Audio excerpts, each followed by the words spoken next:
A contingency plan, now called for by former DNC chairman, allows insertion of a selected elite puppet. If the voter fraud and election stealing is not bad enough, the idea of how the election will be stolen just took a twist in a new direction. With the Hillary Clinton obvious collapse this past weekend at the 9/11 memorial event in New York City, which was caught on video for the world to see, all the lies and deceit of the Democratic Party and the Hillary mainstream media complex regarding her health issues are now fully exposed.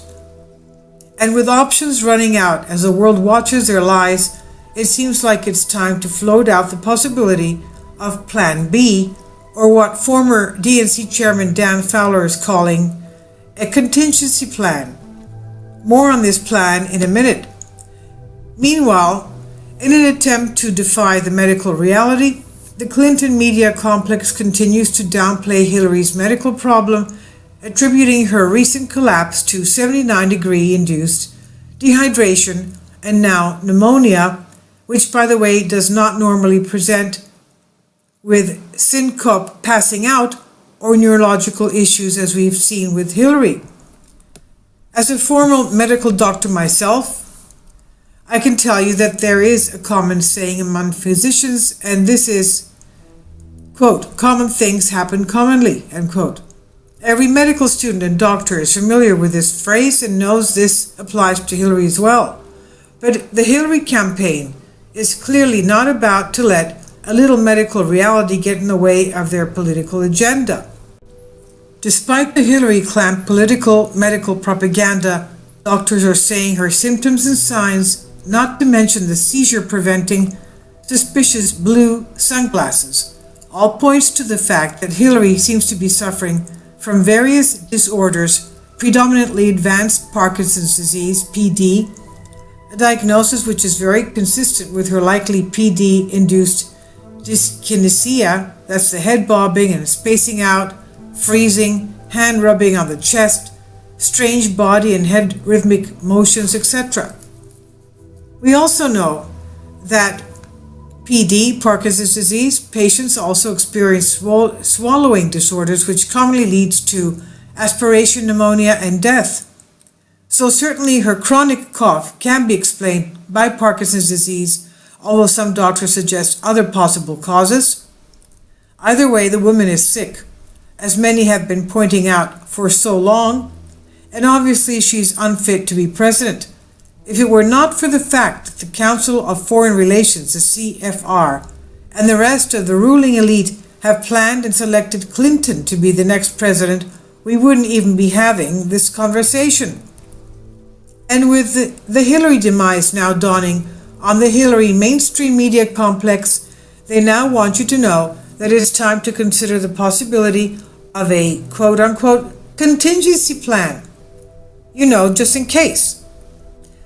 A former Democratic National Committee chairman says President Barack Obama and the party's congressional leaders should immediately come up with a process to identify a potential successor candidate for Hillary Clinton for the off chance a health emergency forces her out of the race. Quote, now is the time for all good political leaders to come to the aid of their party, end quote, said Don Fowler, who helmed the DNC from 95 to 97 during Bill Clinton's presidency and has backed Hillary Clinton since her 2008 presidential bid. I think the plan should be developed by 6 o'clock this afternoon, he said. I'm sure the Hillary supporters would say, so what?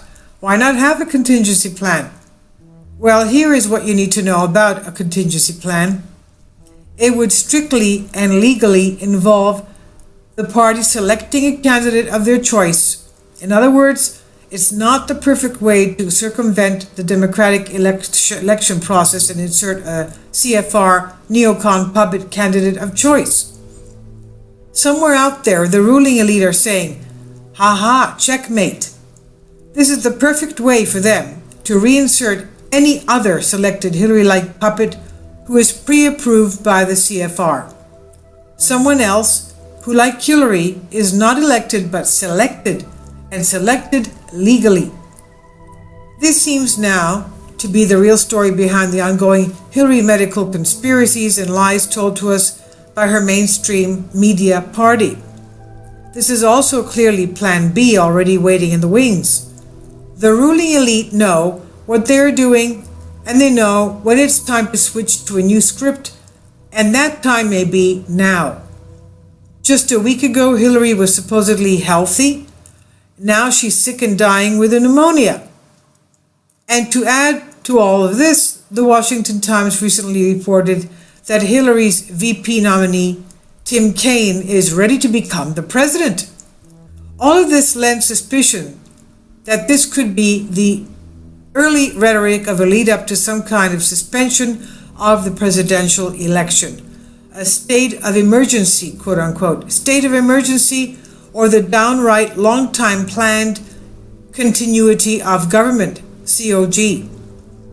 With this new rhetoric, we should be on the lookout for any or all of these possibilities put forth by the controllers in the next month and a half before elections. No one should be fooled by this new talk, as it had been planned for a long time. Only time will tell how long this will eventually play out. It's an article on the activist post by Bernie Suarez. I'll leave a link below for you for this.